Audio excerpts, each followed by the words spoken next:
This is Mitch Meckes, and this is my submission for competency evaluation number 8. Now, in this competency, we talked about the English language proficiency standards, which are basically a set of standards that help English language learners be successful in school. They were created with these like guiding principles that kind of help us best address their language needs while also helping us see where they are in their proficiency level. So there's a couple things they address, like language functions, so what the students do with language in content-specific areas, and also language forms, so like vocabulary, grammar, and discourse that surrounds, again, very specific content. Um, so the standards cover 4 different domains: the reading, writing, speaking, and listening, and there are 10 standards in all. There are 7 of them. The first 7 of them kind of cover like the language that's necessary for kids to actually engage appropriately in the classroom setting and in regards to content.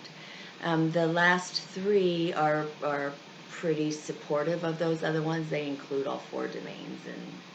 And another way to look at the standards is they are separated by different modalities like receptive, productive, and interactive. And so like the receptive standards are the listening and the reading, and that's standards 1 and 8. And that's where they're able to construct meaning of text and words in different, and either or by oral presentations or written text. The productive modalities are the speaking and the writing, and that's standards 3, 4, and 7, and that's where they're able to participate and construct oral and written responses while knowing how to adapt those language choices depending on kind of their task or the audience, I guess, or the product that they're working on. And then those interactive modalities, and again, those cover all 4 domains: reading, writing, speaking, and listening. Those are standards 2, 5, and 6, and they are able, in those standards, they're able to participate in oral and written kind of narratives or written exchanges of information, and while conducting research to solve a problem and also critiquing others and their arguments or claims. And they have to be able to do that orally and written. So in addition to the 10 standards, there's like a rubric of the different levels, and it kind of varies. It starts at level 1 with very limited use of that standard, because the rubric is for each individual standard. And so starts at that, and then it goes to more proficient or able to use that more proficiently. So that kind of helps us see where they're at and kind of guides us in implementing elements of that depending on their abilities, right? We want to cater it to where they're at. So an example of how I would use this in my classroom or use my understanding of the standards in my classroom. I teach 4th grade, and so the one thing that I would do is, we always put up our learning or our content objectives, and we always discuss them with our students before we begin a lesson. But in addition to that, I would add language objectives so that we can really cover those. I think that is going to be one easy change for me.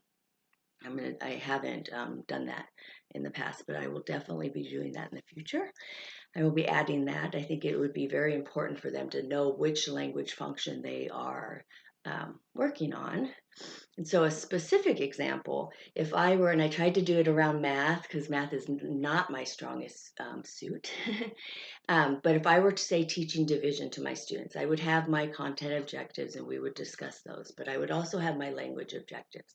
And I would want to make sure that I am really building those abilities to for my students to orally respond, and also in writing respond, and also work with other kiddos, which again is more oral response or collaboration, I suppose. And so I think that my content, my language standards would be something about students will be able to orally explain the steps in solving division. So I'd want them to be able say those out loud, to communicate that out loud. Although I should backtrack, because always the first thing would be vocabulary, and I skipped the vocabulary. The first thing I would want them to do is to be able to orally explain and use vocabulary words.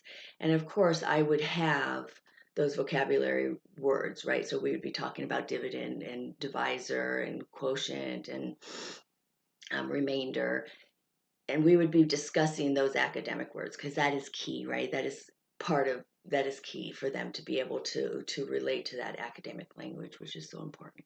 So that would be my first thing, is that they would be able to orally explain and use those.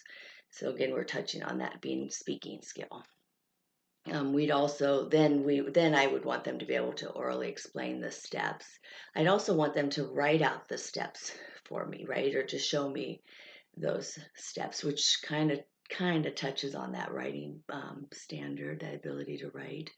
Um, and then I would like for them to be able to participate in conversations with their peers and or with their partner or whomever. By the, I would certainly have partnerships or groups um, in place that kind of were conducive to a positive learning group. And so I would want them to be able to have those conversations with them, which would again be their back and forth conversation, their ability to speak in that manner.